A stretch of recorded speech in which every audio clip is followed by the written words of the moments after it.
First things first, in the interest of full disclosure, yes, Button Shy did send this for review, so this is a review copy. I just want you to know that, for full disclosure, going in, that this was sent to me. Now, for those who are unaware, a quick recap, Button Shy does what they call wallet games. Everything that they do is limited to an 18-card game packed in these little wallets, and that's it. There are sometimes expansions that go along with them, but even the expansions tend to be small, anywhere from 1 card to just 6 cards. But for the most part, all their gaming goodness is packed into a little wallet.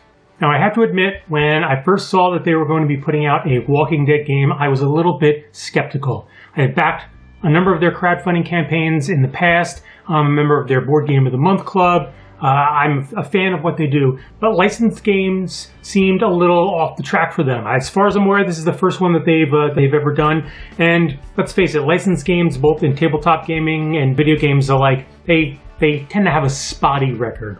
So while I trust what Button Shy does, I actually opted to take a pass on this one. However, I'm not just a fan of Button Shy, I'm also a fan of The Walking Dead. I've read the majority of the comics run. I watched a good deal of the show. In fact, I was fan enough to have written this book, Dissecting The Walking Dead, which I released independently some years back. I don't know, I think maybe when I did this. I don't remember. Anyway, the point is, I'm a fan. So I decided to give it a shot. And what they put together turned out to be pretty nice.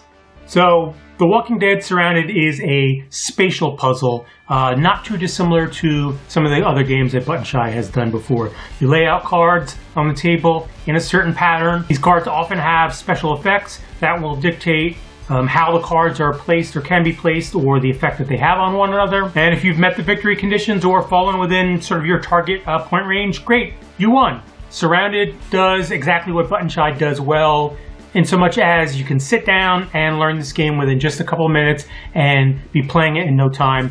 Gameplay is pretty straightforward, as is the setup and your objective. Your objective, of course, is to score the most points possible by ensuring that survivors survive the zombie plague that's hitting, making sure that walkers don't overrun the locations that they're taking over.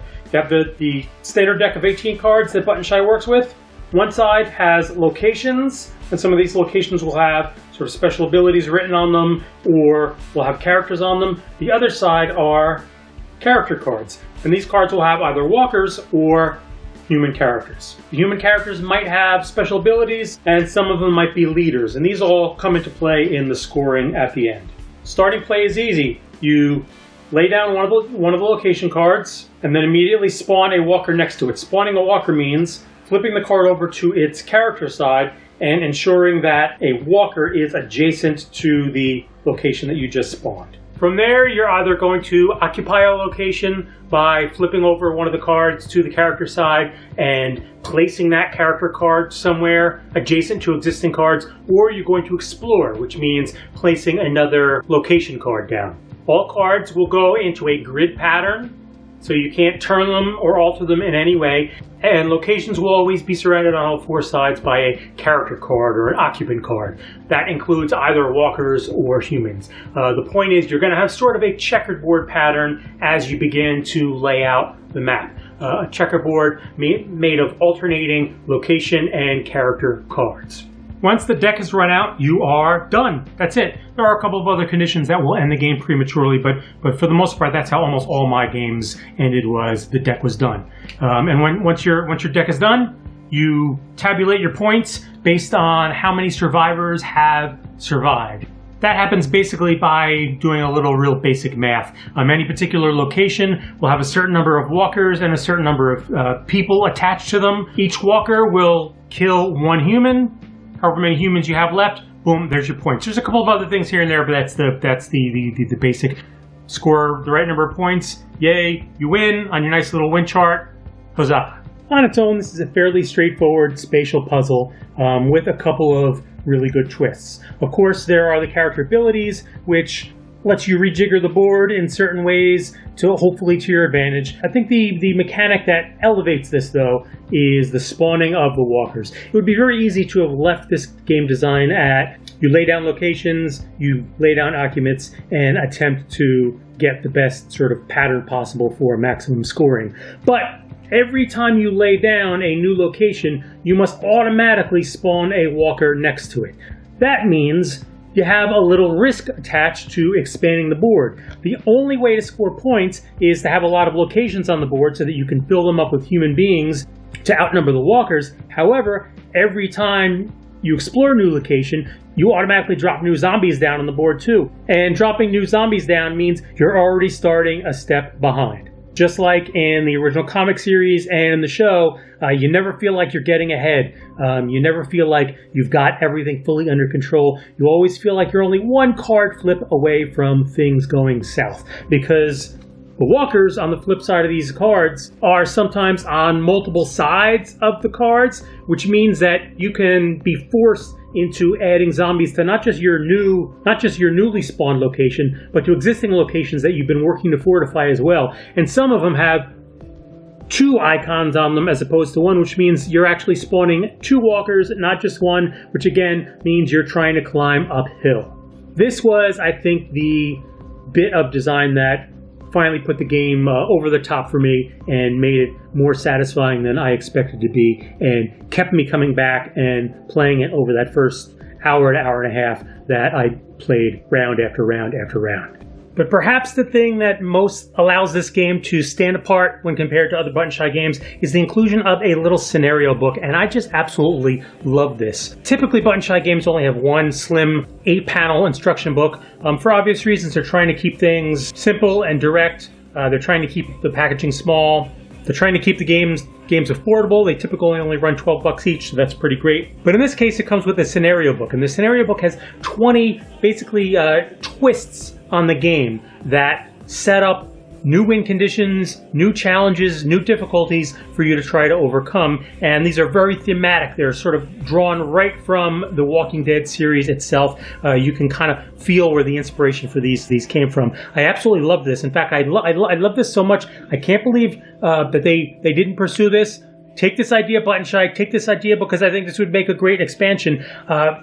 You could turn this into a fantastic little mini campaign where you have to go through each scenario sequentially, and perhaps to some small extent the results of one scenario will carry over to the next one in the form of bonuses or penalties or something like that. But there really is, at the very least, a homebrew campaign that can be had from these scenario books. I really like this a lot. And I would love to see this in some of their other games. One thing I'll also note is the expansion, Under Siege. Most Button Shy games tend to have a small expansion that you can get to go with them. Like I said earlier, they can be as small as just a single card and usually are not more than 6 cards.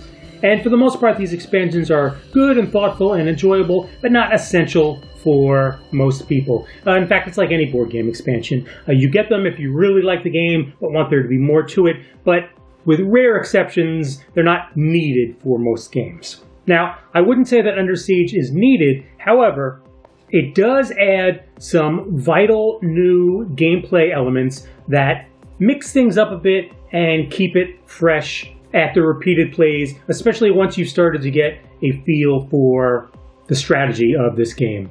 It makes slight changes to how the battles work. It brings mercs into play. There are now some new card abilities on several of these location cards. And it adds these explosives, which has an interesting risk-reward gameplay mechanic that I really like a lot. So I would say anyone who is interested in this, go ahead and get it with the expansion, because you're probably going to feel as if you have squeezed out all the gameplay possibilities from the core game relatively quickly. It's going to be hard to say how much longevity I think The Walking Dead Surrounded has.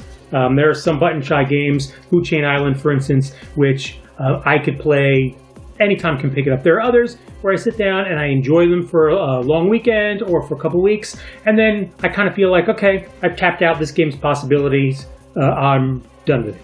And that's okay. They're only $12 a game. If you get a long weekend out of a game, to me, I feel like that's pretty great. I can't say yet. It's too early to tell, but I will say that Under Siege almost feels close to essential to ensure that it has the strategic depth and possibilities and surprises that you're going to need in order to keep playing this for a long time. Overall, my skepticism wasn't fully warranted. I ended up enjoying this a lot. I think it's good to be skeptical for licensed products. You always kind of have to be. They can always have the smell of a cash-in. But this is a genuinely well-designed, enjoyable game that the very first time I sat down and played it, I ended up playing for a good hour and a half. And I've since gone back to it several times in order to continue exploring what this game has to offer. I will also give a shout out to the visual design. I absolutely love how it looks. I love how it feels. The art is relatively stark. This uses art directly from Charlie Adlard. I hope I'm saying that right, Charlie. The longtime artist on the Walking Dead comic book. So for me, as a longtime reader of the book, it just feels like home. It looks like home. It feels like home. I feel like I'm dwelling in that world that I spent so much of my time reading about before I got engrossed in the show. And that's really great. I'm glad that they decided to go that route. Overall, very cool game. Thank you, Button Shy, for sending that to me. I loved giving it a chance. Really enjoyable game. Folks, if you're interested in checking it out, you can find their games on, I think it's buttonshy.com. I think that's what it is. Maybe we'll put that in the description to help you out. In the meantime, I need to get off the floor. This shot was a really stupid idea, and this is painful. I'm too old for this crap. Even he doesn't like it. Bye. Oh.